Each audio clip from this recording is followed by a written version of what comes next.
Welcome to the Dork Forest. Jackie and her pals will never bore us. Shameless confessions about our obsession will make us laugh and smile. So let's explore the Dork Forest and dork out for a while. Hello and welcome to the Dork Forest. It's Jackie Kashian. You know the website's JackieKashian.com, dorkforest.com. That's where you can get all of the information. You can listen to the show, you can buy merch, you can donate to the show, and everyone should. They should give me $100 a year, or whatever you have. If you don't have a lot of money, you'll be happy to know that we have a sponsor this month. Yes, the month of June is sponsored by TiVo. And TiVo can do it all the time as far as I'm concerned, because I'm kind of excited. They're getting me a TiVo. Yeah, it's the best DVR in the world. It's the first DVR in the world as far as I can tell. TiVo.com, by the way, you get $25 off if you use the promo code ATC, which stands for All Things Comedy, which is the umbrella the Dork Forest is under. But here's the thing. You know about TiVo. TiVo records television, right? But did you know that TiVo Stream, you can transfer your favorite show or whatever to a device, an iPad, a whatnot, and this is what's exciting to me. Two things. First of all, 300 hours of recording. Yeah, I'm excited.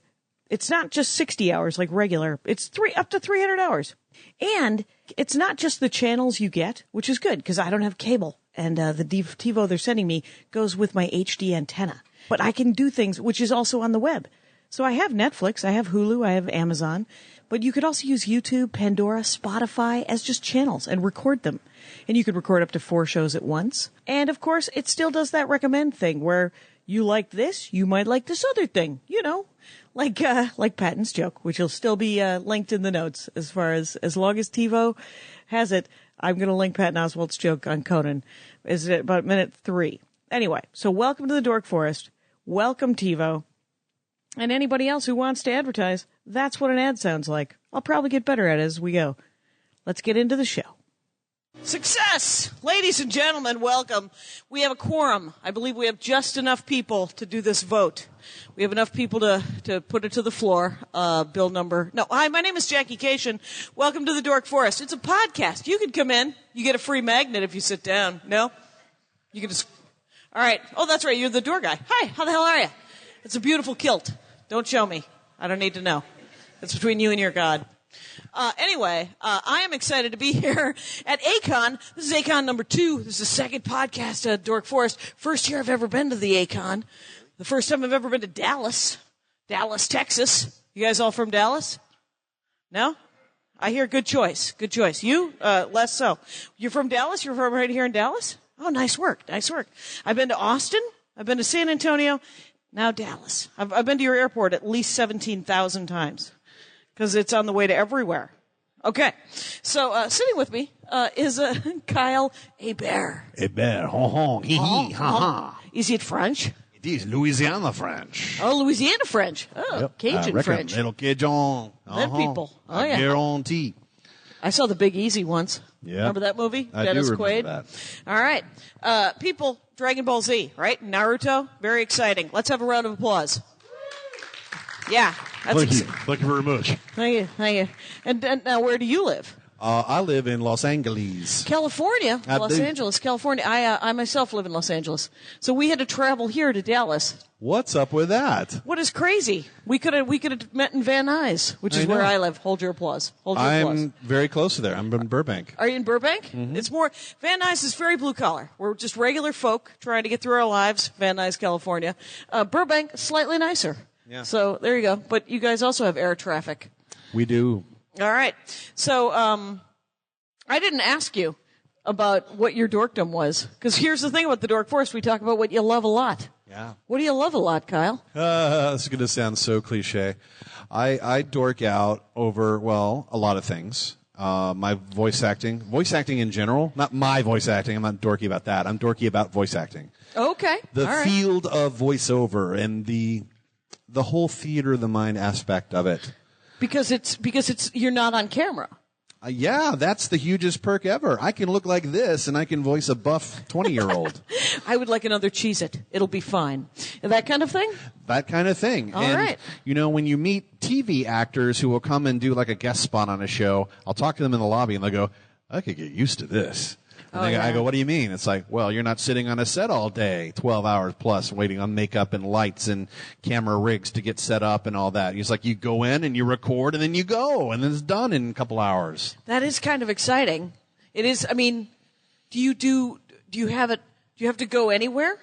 Or can you like literally sit in your house and just do it? That depends. I mean, if you're ultra ghetto about it, I guess, or no budget, low budget, there are projects that could be done from home. But generally, you will go into a studio for games. And will you be with other actors when you're doing your deal? That depends. In anime and video games, you record solo. Okay. And in a cartoon situation, you record as a cast, like a radio table show. read, like around a table, and you just kinda. you do your scripts at each other. Do you have to memorize? No. You don't This have is the biggest perk ever. Oh, no wonder everybody's like, how do I get into voiceover work? They say to themselves, and you probably every other day. Yeah. Yeah. Hey, probably talk into a microphone a lot. And then maybe they have classes, I bet. I bet there's tons. seminars. You could probably pay people to tell you that you could probably do it for a living and then never get to do it. Is what I'm saying is that there's probably ripoffs out there. There's a lot of snake oil salesmen that will promise you the world. You got to be careful. But I think that's true of anything. I mean, probably not a college education. I don't think they're going to necessarily rip you off. But I mean, the prices though. DeVry? I don't know. Is that a good place? I understand that it might actually be a ripoff. Oh, really? No. Phoenix, on the for-profit universities, there might be there might be trouble, is what I'm told. Oh, scary. Okay, right. but in the voice acting world, I mean, do your research, basically. I don't mean to digress. No. We got to warn since we're talking about the subject, and it's very important. So a lot of people want to train and all that. It's like, well, who do I go to? It's like, well, there's a lot of favorites I hardly recommend, but basically anybody who bothers to put feedback on their website, has testimonials. Okay. That's the best kind of word of mouth. It's like, is this person for real? It's like, well, I took their class and, my skills are up to snuff. Now I got an agent because of it. Or I read for my first game and I got hired. But I mean, not everyone's path is the same. So you could take all the classes in the world. Right. There's no guarantee.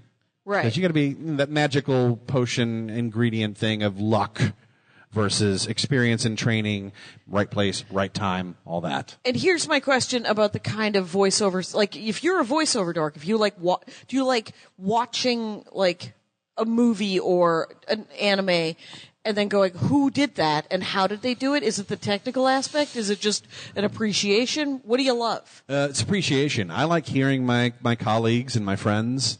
Granted, it takes you out of the story somewhat when you're like shooting demons in the head and suddenly Steve Bloom erupts out of there and like, it's Steve.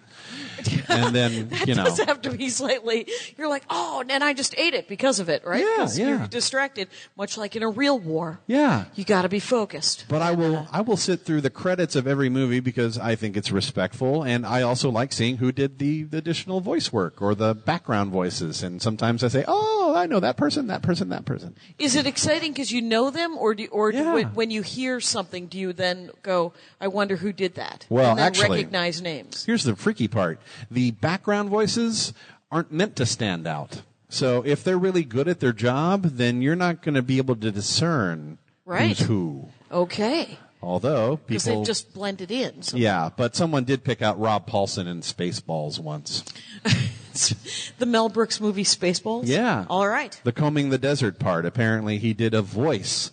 Or maybe he was on camera. I'm not sure. But some of the voice people do show up on camera from time to time. All right. Yeah. Now, young man, do you guys know, are you familiar with his work? A little bit? It's, because somebody did email me and they're like, will he do the voice of Gohan? And, totally. You'll always, and I saw some YouTube where you're like, yeah, I'll do whatever you want. So, I don't know, just say happy birthday to somebody in Gohan talk.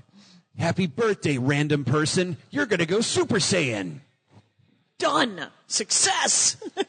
That is pretty awesome. Thank you. Well played. Kamehameha! And then you pass out from all the oxygen leaving your body. Because you scream the monumental. Yeah. It's, the Dragon Ball Z that I've watched, there's a lot of those guys hanging in the sky, growling at each other. Yes, a lot of testosterone. Is it just coming off them in waves? Is that all it is? Kind of something like that. Yeah, there's a lot of power up and there's a lot of waiting and a lot of continuous, they'll just edit together in a montage. Here's the weird part. When I was watching that show, I had no idea what a huge female fan base Dragon Ball Z has. Oh, I really liked it. I always thought it was, I mean, I never watched enough of it to be like I don't watch enough of anything to be the fan of, sadly, and so I don't know the name of, but it was very funny, and it was very sort of that boyish funny that most women are like, yeah, I like that guy. And you're like, I would like to go out with that guy for some reason, even though that guy is not the best provider. The guy that hangs in the sky and will eat everything in front of you. Yeah, that guy. That's probably not going to be the one you're going to. I have met so many girls and ladies who have loved Dragon Ball Z through the years, and they said, I have the hugest crush, or had the hugest crush on Gohan. Yeah, it's like, wow. On an animated character, you had a crush? Now, my first crush was on Racer X from Speed Racer. Yeah. I don't know if you ever saw Speed Racer X, but that guy's mysterious. That guy's got some chops. Yeah. See, I mean, I'm old, so when I saw like a hot version of an animated character, I think they were in like Heavy Metal from 1981. Remember that? Okay, I do remember that. Yes. Yeah. That was the first mainstream movie, not the first movie to be animated and to feature nudity by any stretch of the imagination, but that's the first one that aired over and over on cable, and you would, not to get too 18 plus here, but I was like, wow, I can't believe that they drew that, and she's really cute. Right. Yeah, that's happening. But the thing is like the last animated crush I had was on Mulan's boyfriend in Mulan. Oh, okay. So I was a grown-up lady when that happened, and you would think you might want to do some dating, is what someone makes you want to. But I know there are plenty of guys who think that like some of the cartoony drawn ladies are super pretty. Oh well, sure. Yeah, all the time. Yeah. And so what? So now you say that you're a Renaissance dork. No, you didn't say that. I did.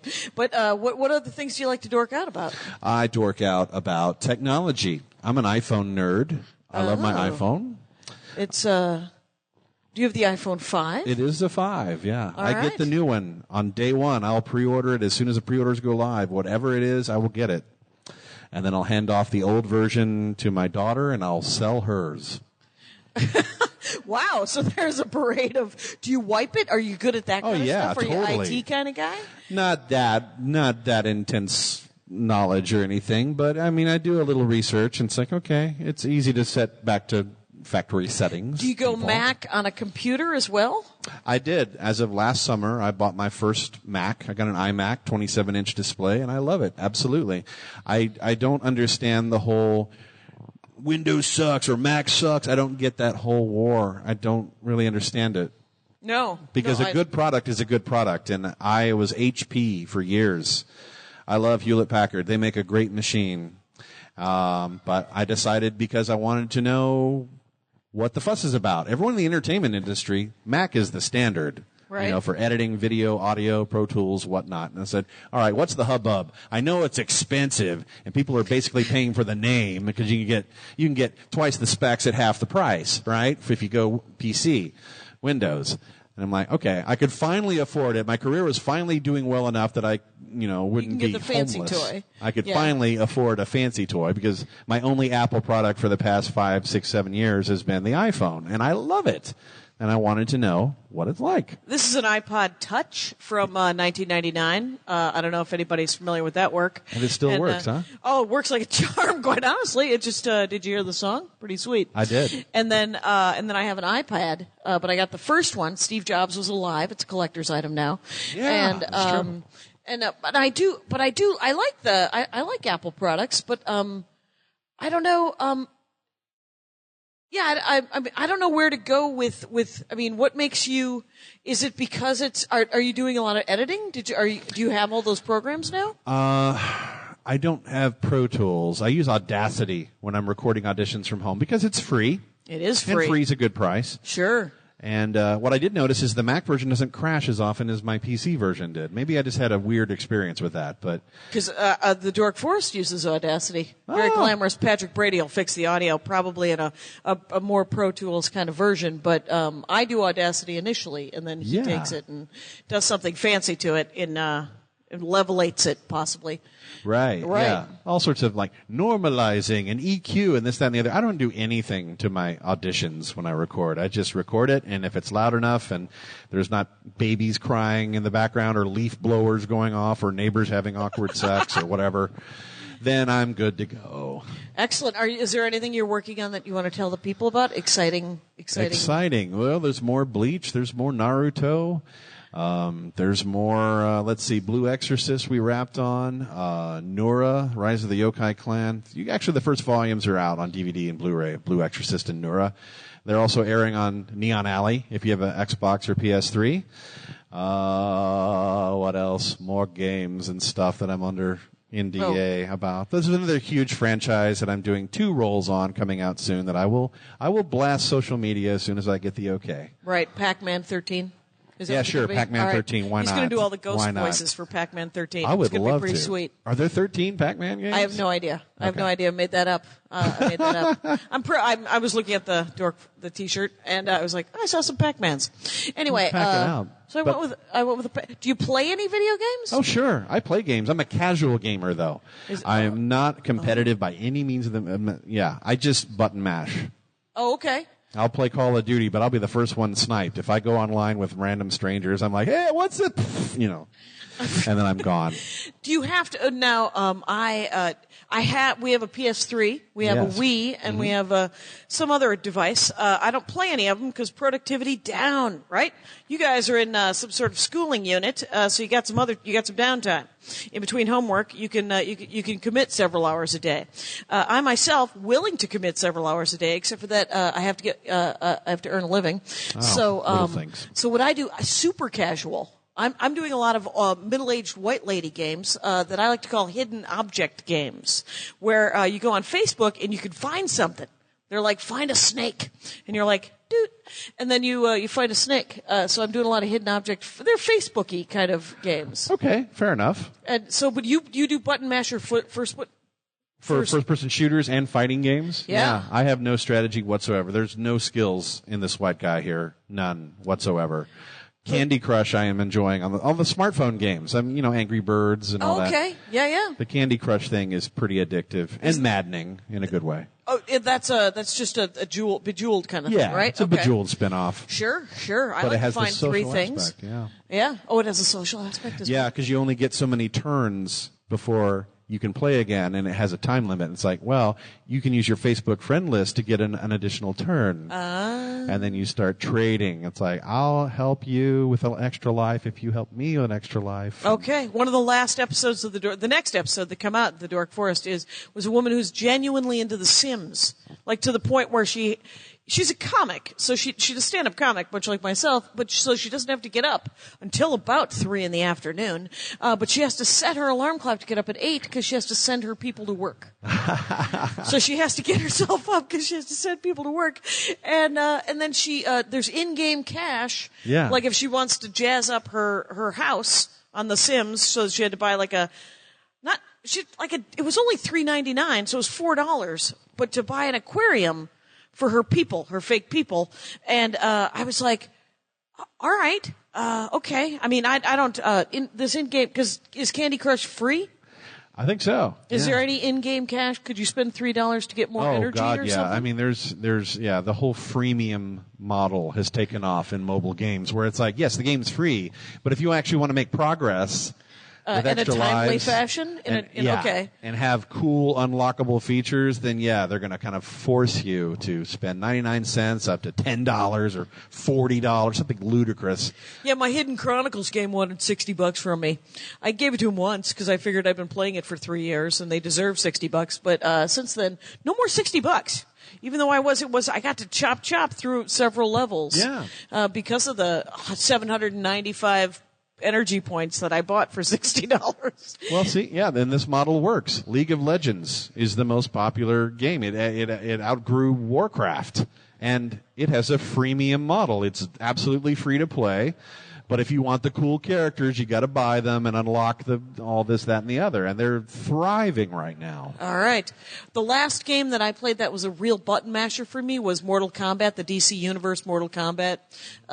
It was a versus game. And you could be either a Mortal Kombat character or a DC Universe character. And there was a storyline where there was just a versus plot. And that very much is a button pusher thing. I mean, I like video games, but I am not committed enough.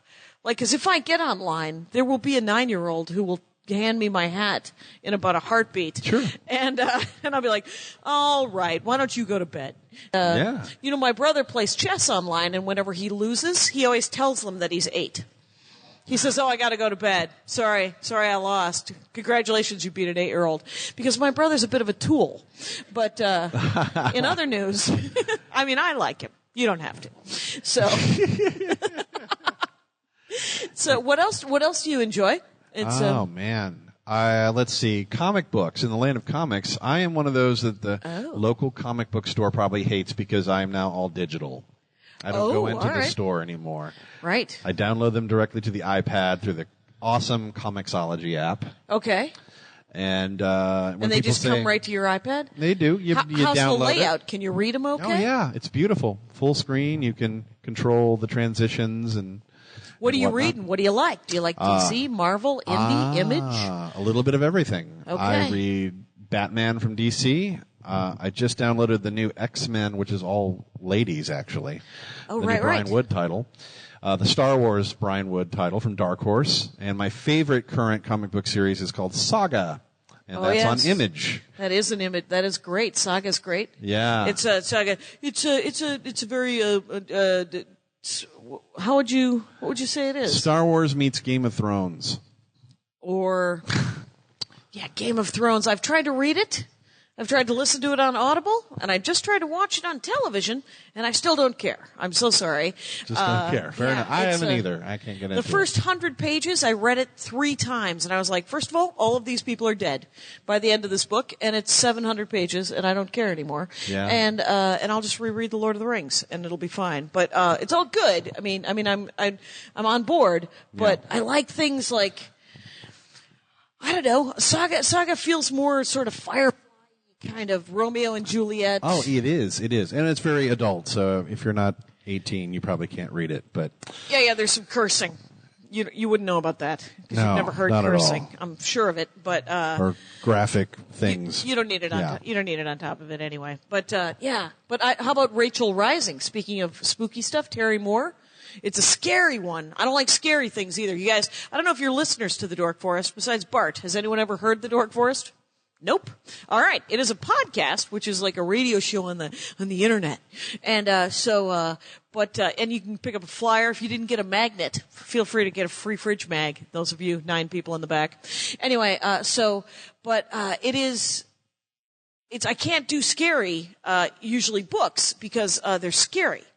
And success, those of you who are writing scary books, you've successfully scared me without me actually having to read them.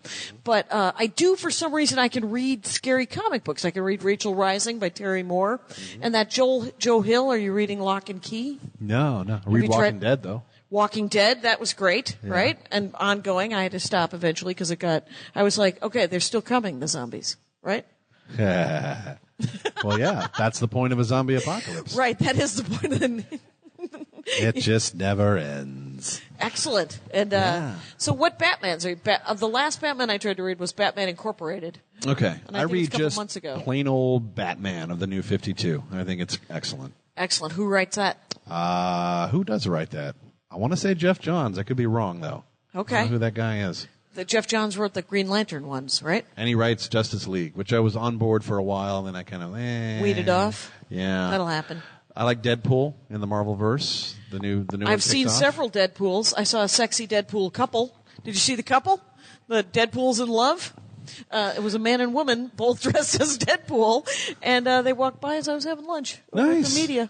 Well, the current run of Deadpool is written by a couple of comedians. Brian Posehn. Yeah. His wife is my manager, and he's a friend of mine. But he's doing a good job, right? Didn't he write The Presidents? Yeah. It was if you get a chance to read, it's probably going to come out as a trade. It's about 6 or 7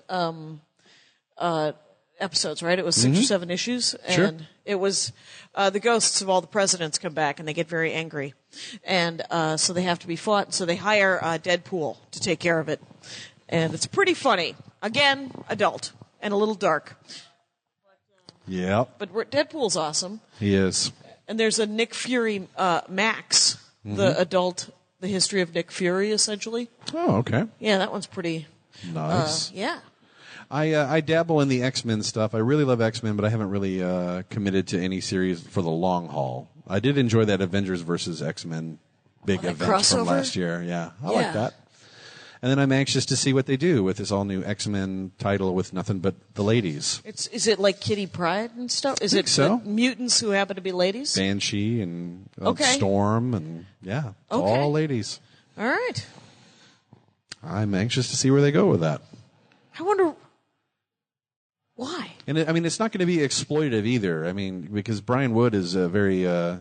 he's kind of he's into the feminist side, and it's like, let's get away from the sexism of it all, and he writes really intelligent stuff. And again, he's got this great Dark Horse series for Star Wars just launched, and it takes place after Return of the Jedi. Princess Leia can pilot an X-Wing, and it's really cool. Finally. Good artwork, too. Oh, good. I forget who's drawing it, but...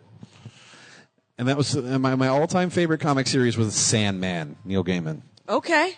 I didn't always have the prettiest pictures, but the stories were consistently awesome. That was the first thing that my husband, when we started dating, he handed me 75 comic books. Yeah. And he was like, you're going to want to read this. And and then we're going to be in a relationship. And I was like, all right, I'll give it a shot. Yeah. And it was excellent, of course. It was, Season of Mist is where I started. When he first gets the key to hell and all that. And, oh, wow. Okay. Yeah. Beautiful artwork from Kelly Jones, I think. Sound right? Okay. Yeah. That's what hooked me. I got the hardcover of Season of Mist and then went back and... Started back in the...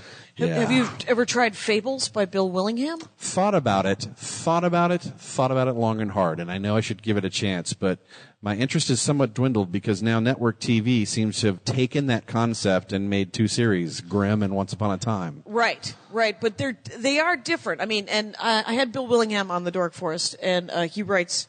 And he was. I asked him about it, which seemed obnoxious at the time, but he took it well. Okay. And he said, there's so much stuff in fairy tales that I don't think that there is as much crossover, because he can be. I think it can be like Once Upon a Time is great. I haven't had a chance to see Grimm. Have you seen it? No. Okay. Have you guys seen it?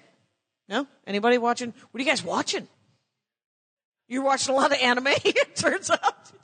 Anime. Hey, we're at an anime convention. Anybody like Miyazaki? You ever see that guy? I've never seen that guy. There we go. Not in person, but it's who doesn't love what's your favorite Miyazaki movie? You like Totoro? What do you like? Okay, all of them. Away. Okay, so I like the bug one. Nausicaa, Valley of the Wind, I think it's right. There we go. And that's a good one. And I don't like bugs, but they ride bugs in that one. That's a good time. She rides a bug. Yeah. A giant. And do you watch any anime? Do I watch anime? I haven't in the past couple of years. I've honestly been too busy. Being in anime. Well, being in anime, yeah. What I watch of anime is my scenes as I'm dubbing them. That's what I see. Neat. The last thing I watched was a one-shot movie called Red Line, which I think is awesome. Madhouse did it. It's a beautiful hand-drawn animation. It took 7 years to do. It's a sci-fi racing anime that's beautiful. It actually kind of reminded me of Heavy Metal, to bring that back to that. Oh, that's cool. It had that sort of feel. So Red Line, get it in Blu-ray if you have a Blu-ray player or a PS3, because it's gorgeous in 1080p. Oh, I bet. Yeah. And it's about racing? Yeah. Racing. In the future! Oocha, oocha, oocha. What else did I see that I liked? I've dabbled in Hellsing. I love the original 13-episode series, and then I'm in the Hellsing Ultimate. Okay. But I like that a lot. I love that character, Alucard. He's awesome. Excellent. Yeah. All right. Gurren Lagann I saw a few years ago, but not all of it. I'm only like 14 episodes in. But I really love what I've seen. Do you read any manga? I do not. I can't get used to reading right to left. Well, that's because you're not Hebrew. That's right. It's all written in Hebrew, and but I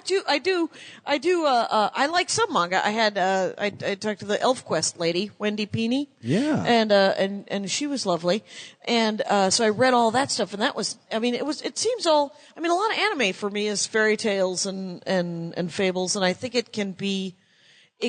I like how it talks about, it's more emotional than anything else. Like comic books can be about real life and politics, and manga really delves into the mind, I think. It's like they're more like willing to talk about your emotions. The Japanese are available emotionally. They would like to discuss emotions and what you might want to, like the nature of honor and all of that stuff. And I think it's neat.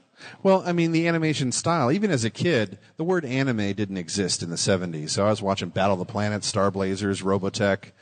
I mean, yes, these were dubbed and horribly mangled in translation to make it more palatable for an American audience, whatever. But I immediately knew the difference between an anime, a show made in Japan versus your generic Saturday morning cartoon.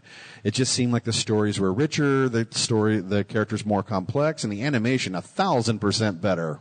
Yeah, the first time I saw Dragon Ball Z was actually, they were subtitled versions, because I used to babysit a lot, and the kid I babysit for, he watched all the dubbed ones, and then he got through them, and he wanted, and I found a place in LA that was selling bootlegs on VHS that were that I don't recommend. I don't recommend anybody do that. Don't BitTorrent anything. Okay. Anyway, and they were grainy as all hell. Of course. But he was 7 years old, and they were all subtitled. And I said, "Here's a reading task for you. If you love Dragon Ball Z, you're going to have to read." And he was like, It'll do, because he ate it whole. He wanted more Dragon Ball Z in his life than you shake a stick at. The subtitle thing has helped my daughter. You know, she struggled with reading and everything. So she'll watch, you know, not anime necessarily, but anything, and just put the subtitles on. It helps her understand a little better, and it's been a wonderful help. I don't get all the hate ever since the formation of the DVD format in 1997, especially now. With the internet and the choices made and the shows licensed and home video, you have a choice to watch which version you want to see. I don't understand where do all the trolls, you know, it's like, oh, dubs are terrible, blah, blah, blah, it's better in Japanese. It's like, why would you waste your time arguing about that? Especially if you're the creator of that content to begin with. I think they're happy that their story is getting told in multiple languages to reach as wide an audience as possible. Kyle, you are super mellow. You're just like, yeah. I'm very chill. Just embrace your whatever you like. Just do it, yeah. I mean, for me personally, I can't watch subtitles and eat at the same time. Oh. I'll stop I'm reading. And then I miss the animation because I'm busy reading. Some people can multitask. I can't multitask in that way. I just can't do that. I prefer to hear a show in my own language if it's available. I watched a little of Full Metal Alchemist in Japanese. That was the first show I watched because it was so darn good. Right. And we hadn't started work on it yet. It was just like the next big thing out of Japan that I was reading in whatever. Yeah. The magazines. I don't mind. I tend to get used to the subtitles. I've never tried to eat and watch a subtitled program before. Try it. Probably, you're right. That's probably unlikely that I could do all three things: watch, read, and eat. But I'm more than willing to. Because I forget that I'm seeing subtitles after a minute. Sure. So I see the whole picture, and then I could just go, "Oh, that's what he said." And there might be a tiny satellite delay on the laughs. Yeah. But that's about it. You know, it's pretty easy to keep up, I think, with it. But I don't mind dubbed either. I mean, I saw, I think it was Ponyo? Is it? And Tina Fey did the mom. Yeah. And I was like, well, I love Tina Fey, so I was psyched that she was doing the voiceover. But I would be interested to hear the original, you know, because the characters are so different. When you hear the voices of whoever's doing it, the person that you initially hear do that character, you're like, well, it will always be the Full Metal Alchemist for me. This guy will always be, I mean, and I heard it dubbed first, so I don't know. I mean, I could get used to it probably. I got a lot of hate for my Kamina on Full Metal Alchemist because these people heard it first in Japanese. Right. And my take on it, You're a different actor. I'm a different actor, first of all, and like my job as a voiceover person is to please the client. And the client from Aniplex was there, and they said, "All right, first of all, your character is voiced by this person in Japanese, and he sounds 40, and there's no this ifs, ands, or buts, but his character is 17." So in English, we want him to sound younger. So pitch the voice up, make him sound younger. And that's what I did. Right. And I got a lot of hate for it. It's like, he doesn't sound manly. It's like, he's 17. Of course he doesn't sound manly. Right. And I did my job. I have to please the client. I can't go in there and make that call. So I totally get where the fans are coming from in one respect. When you hear something in whatever language, that's who you connect with first. Right. And once in a while, something might transcend that, like Cowboy Bebop. It's like universally, even the creator of Bebop says that the dub's better. Oh, okay. But that's rare. That's rare, very, very rare. Wow. And, honestly, everyone's their own critic and whatever. It's like, I hate this. And I get this a lot, too. This is weird. Kids will come in or kids or even grown-ups will say, I hate the English dub of Naruto, but you're great as Kiba. And I can't decide if that's a legit compliment or they're just trying to make me not feel bad. No, it sounds like the social skill fail. It just seems like they just it's just a big blurt of these are the two things that I think about when I see Naruto. I love you because I'm on board because I love the show so much, but the dubbing drives me crazy a little bit. Yeah, so. It's like, why are you watching a show that you hate only to see a side character show up every 3 or 4 episodes and have that 2 lines? Love. It's like, you're amazing. Like, well, really? Go back to watch the Japanese then. It's okay. We still got paid. Right. Well, there's that. You can hate it all you want, but I mean, there's so many other things in the world to actually legit get angry over. Right. Not it's like you can have a preference. That's fine. You can think that our dub is terrible. That's fine too. But to go on and just have this whole troll war. Right. People do it too with the books. I mean, when you read a book and then you see the movie, when I saw Harry Potter, I was like, okay, suspension of disbelief. I have to just, let it be what it's going to be. Yeah. And somebody was, a guy called the Tolkien Professor. I don't know if you're familiar with his work. But he was talking about the adaptation of The Lord of the Rings. And he said, that's exactly what it is. It's an adaptation. These are new actors. These are new directors. These are interpretations of a book that you read when you were alone. Did you have a question? Yeah. Well, and which I think you're right. I mean, the book is so much different than the movie. And in the book, you're in your head, whether it's a graphic novel or a prose book.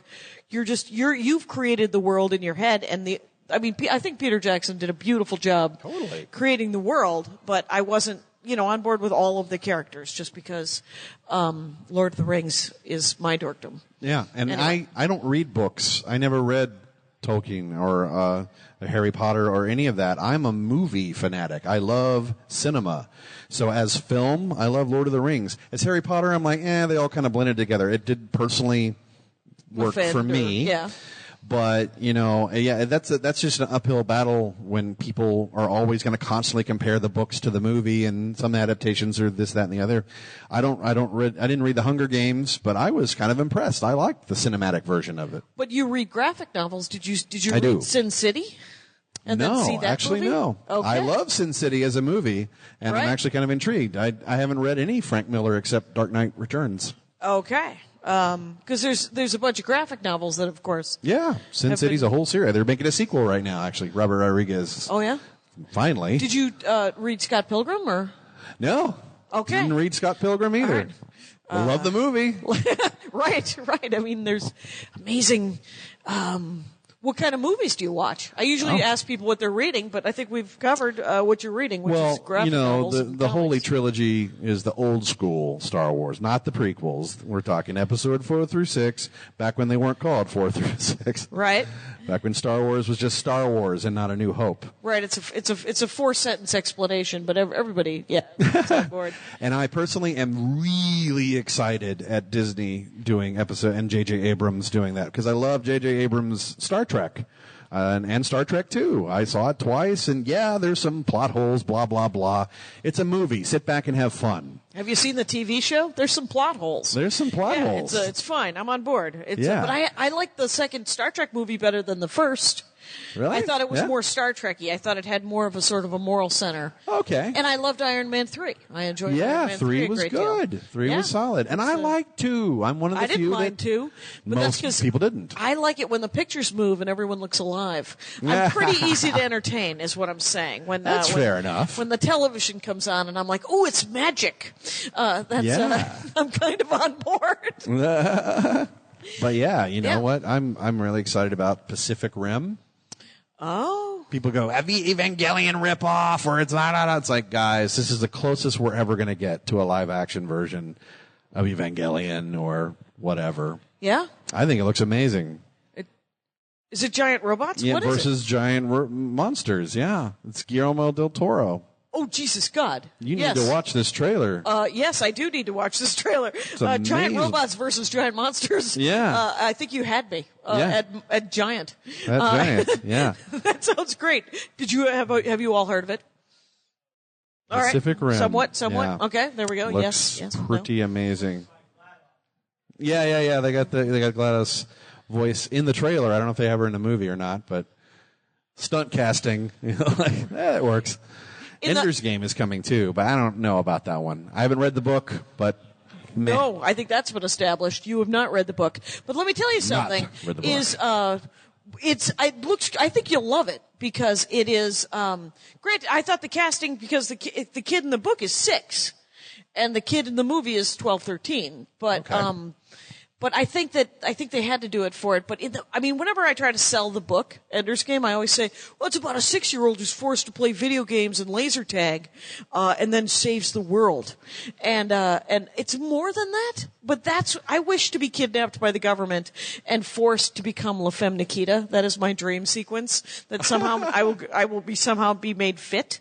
And athletic. This sounds like you just wrote the sound bites for like when you're clicking through TV Guide on your TV. It's like Ender's Game, a 6-year-old playing video games. Oh, I could write. See, and they're also making a movie for Ready Player One. If you like the Hunger Games, Ready Player One is essentially a Hunger Games for 40-year-old nerds. And if you played video games in 1980, that's a win. Yeah, it's essentially Ready Player One is about a 17-year-old.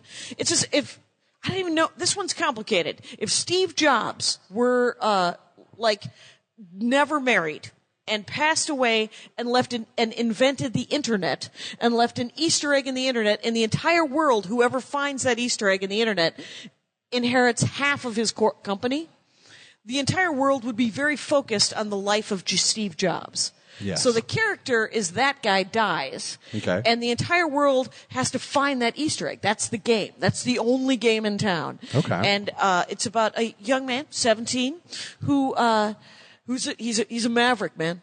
He's a maverick. He's out there. He's looking for the answer. And so he finds it, and there's bad guys and there's good guys, and you got to go through Pac-Man and War Games and Real Genius and 1,000 movies from 1982 and 1,000 video games from 1982. Awesome. And clearly Ernie Klein, who wrote the book and sold the movie, is from 1982. I think that's been established. Boom. That sounds amazing. So you're looking forward to Pacific Rim, Yes. and what else? What else are you looking forward to? Superman, believe it or not. And I'm not yeah. a Superman fan, but I think Man of Steel looks incredible. It looks pretty great. Yeah, the new trailers just hit all the beats. This looks like the quintessential Superman movie that we've never had before. And I grew up on the Christopher Reeve movies and everything. And I even think the Bryan Singer one from a few years ago wasn't a total loss. I thought Brandon Routh was a good Superman, a good Christopher Reeve. It wasn't the greatest story to tell. But this one, you're getting Zack Snyder, who reinvented his visual style for this. He did it all handheld. So there's none of that fast, slow motion, fast cutting that he did to great effect on 300 and Watchmen. So he's gotten away from that. This looks like, and Chris Nolan is the producer. It looks like Chris Nolan directed it, honestly, but it really looks to be quite awesome. And you don't read the Superman comics? No, I don't read Superman at all. But I love the whole comic book genre in movies. The Avengers, Thor, Captain America, these are, Iron Man. I didn't read those titles as comic books. I love them as cinema, though. Right. There was, one after another. That's a day. Yeah. Marvel's just hitting it out of the park, you know? Turns out I will watch 5 movies in a day and then be sad that the Avengers has not been released yet. And until Avengers is released, and then that glorious day when I got to watch the 6th. Anyway, That's it. I'm looking forward to Superman, and I think it'll be. I'd heard that they were trying to get together sort of an Avengers DC, right? Aren't they? Because they have Batman. They could do Justice Superman. League. They could do a Justice League. I think if Superman does well, then they're going to have to rethink where they're going to do with Batman, because the Nolan trilogy's done. I'm sure they're not going to do Christian Bale anymore. They're probably just going to reboot that, because everybody's reboot crazy. Right. I mean, and ironically, we got a somewhat mediocre Spider-Man just because Sony didn't want to lose the rights back to Marvel. And that's the reason Fantastic Four is at Fox and X-Men is at Fox, because they made those so they wouldn't have to give up the movies' rights to Disney again. So I did not know that. And Spidey in the comics, as far as I understand it, is now an Avenger. But we're not going to get to see that. Right. The Superior Spider-Man comic book is amazing right now. I don't know if you guys are... Dr. Octopus took over Spider-Man. Spoiler alert. I'm supposed to say that first. Anyway... Oops. Yeah, but it's a Superior Spider-Man is an amazing title right now. Okay. So it's pretty great. Are you reading did you read the Wonder Woman New 52? No. By any chance? What are they doing in her title?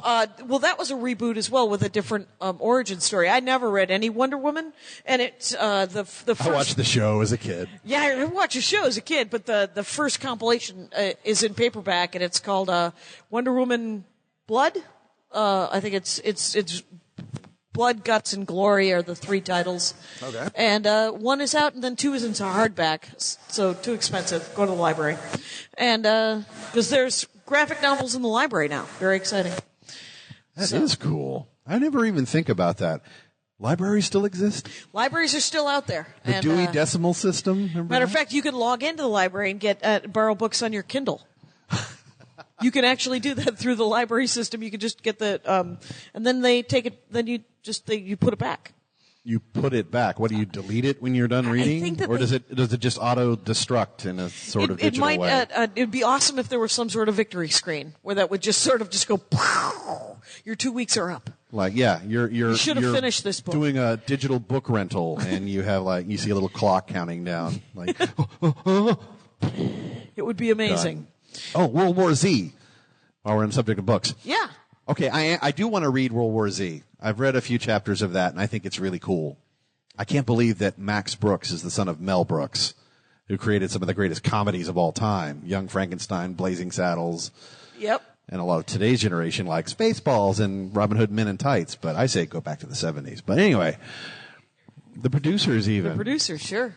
But World War Z apparently is getting rave reviews in the advanced screenings, even though it has nothing to do really with the book. They went in a total different direction.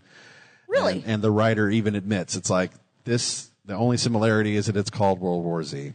All right. But I love zombies. Walking Dead is amazing, and I love the take on the trailer is that they're doing they swarm, they do hives. This is a different take on zombies instead of the slow lumbering ones or the rage-filled runners. This is taking things in a slightly different direction, so I'm excited to see where that goes. Do you think mummies... When will mummies? Are we going to have mummy television? I want mummies to come back. Well, we got vampires, and we got werewolves, and we got zombies. Well, we had the Brendan Fraser mummy movies, and the first one was great, but the 2 other ones. Oh, that's right. Yeah, but that first one was awesome, and it came out 3 months before Phantom Menace, when everyone was all waiting for Star Wars, and then this little movie comes out from Universal, and it was really good.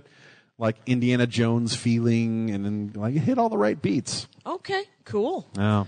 Kyle Hebert, thank you very much for being on the Dork you. Forest. See, the hour goes by almost immediately, you guys. If you go to dorkforest.com, there is in the upper right-hand corner a search button, and you can type your dorkdom, which if it's anime, and I suspect it might be, you could type in anime, Patrick Brady. There's a couple of different episodes about anime in the show, and there's a Pokemon episode where Asterios Kokonos, who might be Greek, he talks briefly about Pokemon, not even briefly, and so I just want to say Thank you guys for coming out. If you did not get a Dork Forest magnet, you can. If you want a T-shirt, I'm in that Artist Alley thing tomorrow, and you can come and find me. And they're American made, so they run big, and because they're made by Americans, for Americans. They're $20, and then I'm doing a stand-up show tomorrow night in the Metropolitan Ballroom at 8:45 with a couple of local Dallas comics and myself doing stand-up comedy. I believe it's opposite the costume contest. So, I don't know if you'll be there. But, it's been thank you so much for coming out and, seeing a live Dork Forest. Have a good night, you guys. And here's where we're putting the credits now. Thanks so much for listening to the show, you guys. Patrick Brady, making this audio go seamless, right? Vilmos, fixing the websites. Mike Rickberg and Sarah Cohen sang at the beginning of the show. Mike Rickberg wrote and composed the Dork Forest theme. And Mike is going to sing in a second the Mexican hat dance. And as always, JackieCation.com for stand-up and live Dork Forest events. Thanks a lot, you guys. Thanks for listening. My hat, my hat, my hat. They're dancing around my hat. My hat, my hat, my hat. Well, what do you think of that? If it looks like a Mexican hat dance and it sounds like a Mexican hat dance, it's most likely a Mexican hat dance. So take off your hat and let's dance. Yay! Oh my God. Why don't we just call that as the end of the show?